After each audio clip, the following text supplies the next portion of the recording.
Welcome to your key discovery point. I am Burney from Nextpoint, along with Doug Austin of eDiscovery today.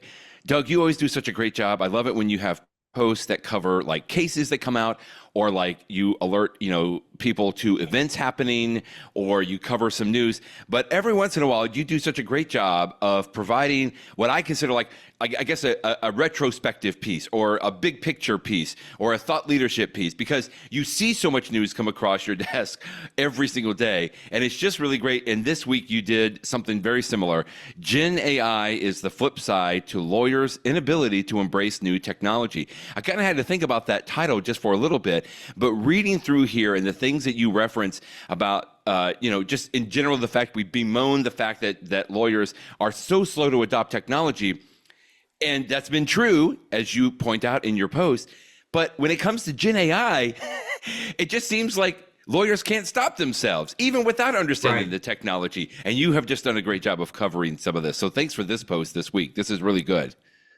Well, thanks, Brett. Yeah, I mean, this is it, and you partially inspired this one because you were yet another person who sent me an instance where a lawyer included fake case citations in their Yes. post. Or Yeah. in their case filing, and that was the one you referenced there from David Slarsky, Right. um, and he shared the whole order where the lawyer was sanctioned, I think $2,500, and he likened Gen AI to a chainsaw in terms of Right. how dangerous how it has an intended purpose, but how it can also be dangerous, which I thought was a great way that the judge put that. Yeah. So Yeah. And to be one. clear, it wasn't David Slarsky involved. He just reported on it. I've known David Right, Slarsky yeah, for an attorney in New correct, York. no. But, at the end of that, just quickly, I loved how the judge put this after the chainsaw analogy, which was great. The judge was like, the use of artificial intelligence must be accompanied by the application of actual intelligence in its execution. I thought that was well said as well. Yeah, absolutely. So, one of the things that I was really pointing out is that, really lawyers are, really jumping into Gen AI, but they don't seem to fully understand what they're getting into. Right. One of the things, so that particular paragraph points out, in addition to the case you shared, Bob Ambrogi covered two of Yeah. them, including Right. one that he found about a while back about related to last year's Iovino case, Uh-huh. that I covered, Yes. basically where the attorney was ordered to show cause why they shouldn't be sanctioned, and actually the court didn't sanction them because the lawyer apparently took accountability for his Okay. mistakes in that one.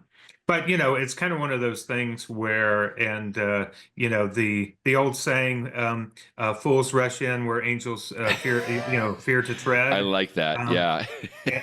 and where angels fear to tread is a kind of a famous eDiscovery a statement from Right. Judge Facciola, back in 2008, where he said regarding search term dispute, for lawyers and judges to dare opine that a certain search term or terms would be more likely to produce information than the terms were used is truly to go where angels fear to tread. And I think that's a very profound statement, because search terms, you don't really have an idea until you test them out what you're going to get. Yeah. And that statement's been referenced in a bunch of cases over the years, including a case I covered in 2020 from a judge who basically used that same statement. Then he had another case about a month later where he decided to rule on search terms, and basically said, well, these are evidently relevant, and they weren't evidently relevant. Some of them were the terms he ordered were less than optimal. So even judges make these mistakes. Yeah. Um, Yeah, but I'm so glad that you referenced that from United States O'Keefe, and we've known Judge Fasciola; he's now retired. But I think it's such an apt application, like if Judge Fasciola was still opining today, that he would probably use this same phrase, I think, with a lot of folks in a lot of the cases that we're covering. And I would just say quickly, I've always said that because I've used that as a slide when I've given CLEs and talked, and lawyers look at me like, what are you talking about? Like, we understand search terms, and lawyers do understand. I mean, we do searching more than just Google, right? We've learned how to search and trained on, Lexis and legal research and Westlaw. It's like we understand some of those search terms. And you point out there that, like, that's why we don't even see that same transparency requirement like we do for technology assisted review or today, Right. where I think this is going is, using AI tools for even document review on some of that. And I mean, it's moving so fast. But I just also like your point. It's not that lawyers can't understand this, right? I thought you had such a great point up here. Like, everybody learned how to use Zoom very, very well during the pandemic. So it's not like that they can't they had to, and you have a good point in there. And I think it is coming to the point where you're going to have to understand and learn some of this and just have a comfort level with it, not to be an expert. But I thought you just did a great job of balancing that in your piece, Doug. Well, thanks. Thanks, Brett. With regards to search terms, you said that lawyers understand it. Lawyers like you understand it. There's a lot of lawyers out there who think they understand search terms and really Right. don't. And we've seen plenty of examples of that too, where their search terms are just off the wall and way overbroad or just plain inaccurate. So it's definitely a case where I would say, sometimes it's be careful what you wish for.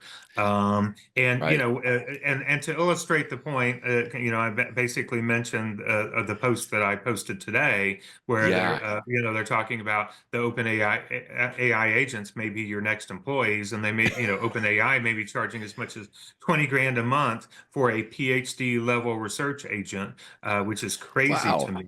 Yeah. And when you consider, obviously we've seen plenty of hallucinations with fake case citations, but if you scroll down a little bit to the graphic, the Eric DeGrasse in Project Council Media covered this and what have you, and this kind of illustrates what GenAI comes up with still sometimes. Yes, Lady Gaga is 2 days older than Ariana Grande, only they were born about Wait, 7 years what? apart.